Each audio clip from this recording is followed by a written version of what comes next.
بيبدأ الفيلم بمشهد فلاش باك لأليكس الأسد وهو صغير لما كان عايش في الغابة في أفريقيا مع أبوه زوبا. بيجي الأسد الشرير اللي اسمه ماكونجا بيتكلم مع أبوه إنه إزاي يكون أسد ألفا وملك الغابة. أنت عايزها ليه؟ فيك إيه أحسن مني؟ يقول له أنا شعري ناعم ووسيم. يرد عليه زوبا واضح كده إن أنت عايز تدلي. يرد عليه ماشي تعالى وريني نفسك. فيعد الزوبا ويتحركوا مع بعض، يسرح أليكس ويلعب مع نفسه ويفضل ماشي ماشي ماشي لحد ما بيتخطف من الصيادين ياخدوه. يجي ابوه يشوفه ما يلاقيهوش ويزعل ابوه وياخدوا الصيادين في المينا ويروح نيويورك ويحطوه في جنينة الحيوانات. بيشوفوه الناس يتفرجوا عليه يبدأ يرقص ويعمل حركات الناس تنبهر بيه. بيصاروا أصحابه هم صغيرين وبعد كده بيكبروا ويكون نجم في حديقة الحيوان. وبعد أحداث الجزء الأول أليكس وأصحابه مارتو الحمار ميرمان الزرافة ولوريا فرس النهر بيقرروا يرجعوا لنيويورك بطيارة قديمة صنعوها ببطاريق.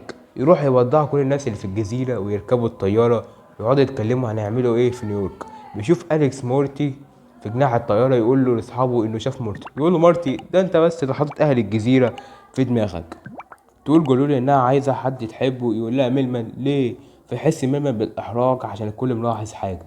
فيهرب من الكلام يقول لهم انا اروح اشوف البهايم اللي نسوا يجيبوا لنا اكل. يدخل يقول لهم فين الاكل يلاقي موريس وجوليان. وفي الناحيه التانية البطاريق بيلاحظوا ان المحرك عطل ويقولوا لهم ان الطياره هتقع وتقع فعلا. فالكل بيعترف للتاني الحقيقه. يقول ميلمان بحبك يا جوليا. طبعا بتطلع جوليا نايمه ولا الهوا وبيقعوا في محميه طبيعيه او غابه في افريقيا. تصحى جالوليا تقول لهم ايه ده احنا فين. يقولوا لها احنا الطياره وقعت بينا وانتي مش دريانه بحاجه. ويدور على اي وسيله يعرفوا فيها هما فين. بيلاقوا عربيه جيب عدت من قدامهم فيها ناس. يشوفها أليكس يجري وراها يلاقي الست العجوزة القرشانة تشوفه تمسكه وتقعد تضربه وهو يا عيني عايز يواجه وهي واخداه زي العجينة عمال تدب تدب تدب فيه. حرمة سعرانة بعيد عنك. وبعد كده بتركب العربية وتمشي. وبعد كده أليكس بيكتشف إنه في الغابة وفيها حيوانات. يروح يتكلم معاهم يستغربوه. يظهر الأسد زوبا ومراته. يجي يقول له إيه يا عم أنت مين؟ إيه اللي جابك الغابة بتاعتنا؟ وزوبا مش ملاحظ حاجة خالص. تلاحظ أمه تقول له يا زوبا لاحظ كده. يقول زوبا ايه ده هات ايدك كده. يعرف ان هو ابنه من العلامة اللي في ايده وياخده بالحضن ويكون في فرحة كبيرة عشان لقى اهله. ويروح مارت يشوف القطيع بتاعه مليان حمير وحشية زيه. وميلمان لقى قطيع الزرافة ويبقى دكتور ويعالجهم. اما جالوريا لقت قطيعها ويظهر فرس نار اسمه موتو موتو. ده تامر حسني في نفسه قوي. يقولها تيجي اعدي عليكي مش بيظهر ليه.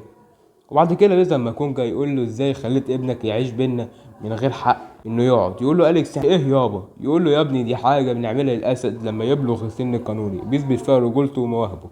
يقول اليكس ده انت جيت في ملعبي. لو على المواهب فانا عمري ده في نفسي قوي وان شاء الله هكسب. يقول له ماكونجا ان شاء الله بكره التحدي. ويقعد الفريق كله بيتكلموا عن كل واحد لقى قطيع ايه اللي شبهه.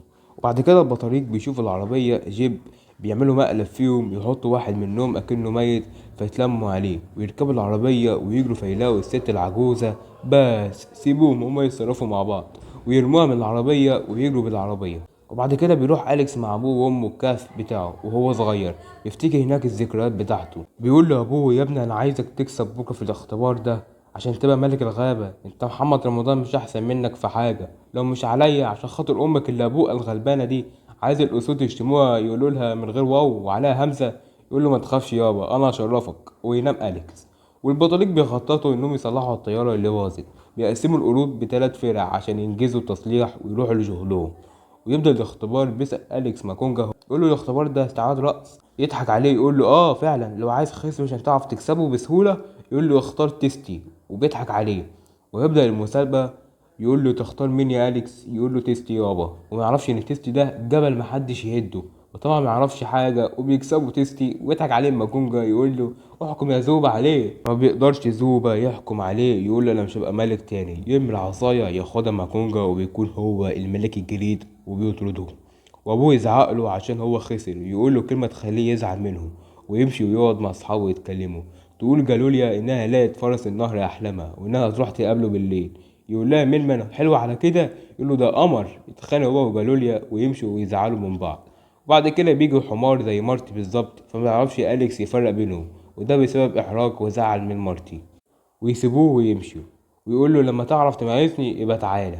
ويجي جوليان يشوف ميلمان غارس نفسه في الطين. يقول له زعلان ليه يا ميلمان. يقول له اصل بحب جولوليا وهي مش عارفه وهي بتحب واحد تاني. يقول له ما تزعلش روح اعترف لها بحبها يمكن لما تعترف لها يمكن قلبها يلين ناحيتك. يفكر ميلمان في الكلام. روح عند جالوليا يسلم على موتو موتو، ما يعرفش يعترف لها بحبها، يمسك موتو موتو يقول له خد بالك عليها، انا عايزك تخليها ملكة، لو كنت مكانك كنت عملت كده. ويمشي وتحس جالوليا ان هو بيحبها. ويظهر أليكس عايش في الدور وعامل فيها بويكا بيتمرن، فبيلاقي حمامات في الجماعة في المية بيلاقوها نشفت.